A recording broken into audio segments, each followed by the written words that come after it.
When I started working on C-130s, those planes were already 30 years old, and they had a history, they had a personality.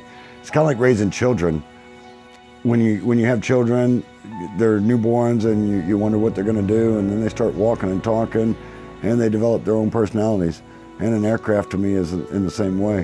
You know, in 1990, Mikado became an organization for people to pass down those legacies and pass down those stories. People often ask me what it was like being the first female Blue Angel pilot, and to be honest, I didn't join the team to break any glass ceiling or be the first to anything. I joined the team because I thought it would be cool to fly the shit out of an airplane, doing stuff that anywhere else I would probably get my wings taken away. I thought it would be cool to do that, and I thought it would be awesome to go around this amazing country and showcase what the Marine Corps and the Navy team can do. Everybody talks about that feeling of the seat in your pants when you're flying or when you're landing, that you can feel when the plane wants to settle and you can feel when the plane wants to finally set down. And that's so unique that it actually develops over a time. When you're a brand new boot pilot, that's kind of the hardest thing to develop. But once you've done a couple deployments and you've got 1,000 hours under your belt, you can feel the plane and it becomes part of you. It's not a tool that you're using, it's an extension of your arms, it's an extension of your feet, it's an extension of your legs as you're using the rudder pedals. And just like a boat moves through the water, the plane moves through the air, and you can feel those rushes of air, you can feel that turbulence, you can feel the wind pushing you around, and like I said, it actually becomes a part of you. They can go to a Mikado reunion and interact with an intermediate guy, which I like to consider myself as, to going back to the old guys, the Vietnam vets, the Korean War vets, the World War II vets that participate in Mikado.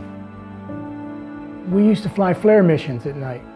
We'd take 360 flares, 10 boxes, put them in the back of the airplane, and then we had a chute, a homemade chute that we used, and we took ordnance men with us. They were basically the ones that set up the flares and everything, take them out of the box, set the fuse, set the timer, and then put them into the chute. And then the loadmaster basically was the one who pushed them. And there were times, once the ground Marines or even the Army found out that can be done, we were forever drunk. If they heard a sound in the jungle, they called on us immediately. We'd go to wherever they were and just start doing a figure eight or a circle and just drop them flares until there was several times we had to reconstitute. We had to go back, empty off the empty containers and put on another 360 flares and go right back up. We did this from the time it got dark, the sun went down, till 6 o'clock in the morning. That's what we did, and we'd fortunately get to sleep during the day if we could, because Da Nang's compound was at the end of the runway. So trying to sleep was not the easiest thing to do with all them airplanes taking off, and they took off all day long. Flew for about 9 years on the C-130. Flew in Iraq, Afghanistan, Africa. Always dusty and hot. Made pre-flights real difficult to do. The mission sets we were doing, they were long hours, and a lot of times it was nighttime when we were working. We'd go out and do battlefield illuminations, get airborne. You better have brought a jacket with you, because we open up that aircraft at altitude. There's no telling what temperature it might be up there. Ran into a few issues where we'd go put our flare chutes out and have trouble getting them back in. We had to have them in to be able to land. It was an interesting time trying to figure out how to get something that's hanging out of the back of the aircraft, back in to be able to go home, and maybe hit mid-rats before having to go to bed and do it all over again. It was tough, something different, something to get used to. This was real. I mean, over here you see it on TV and you think, oh my gosh, over there it was real. I mean, whenever you heard stuff going off, you knew that it wasn't, we're not back here in the States where everything's right. You knew that missile or that rocket or that bullet was headed for somebody. You just can't describe the feeling. It's something that you can't put into words.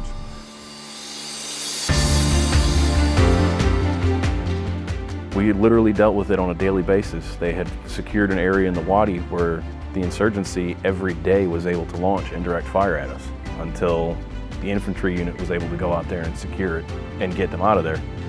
Because the JTAC who was calling in, you could hear the tick, tick, tick, tick, tick of the rounds hitting behind him. You could hear the explosions of the RPGs behind him, and you knew that he was in trouble. The enemy's waiting on both sides of Happy Valley, and you go around for the second time and all you can hear is bang, bang, bang, bang, bang. Well, they're hitting the airplane, but they're not hitting anybody inside, at least fortunately for me and for the crews that I've flown with, the air delivery guys included, we never had one hit. Japan had its tsunami that came through and destroyed the Fukuyama nuclear plant. We got the phone call to go help and assist. We had 6 hours to pack and be ready to go. We landed and started performing humanitarian missions within a 12 to 18 hour time frame. C-130 community has always been able to go out and do that time after time.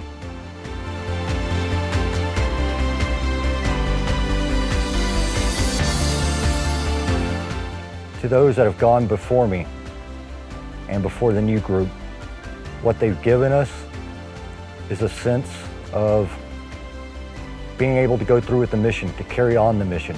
They did the same thing many years ago, and we carry that on today.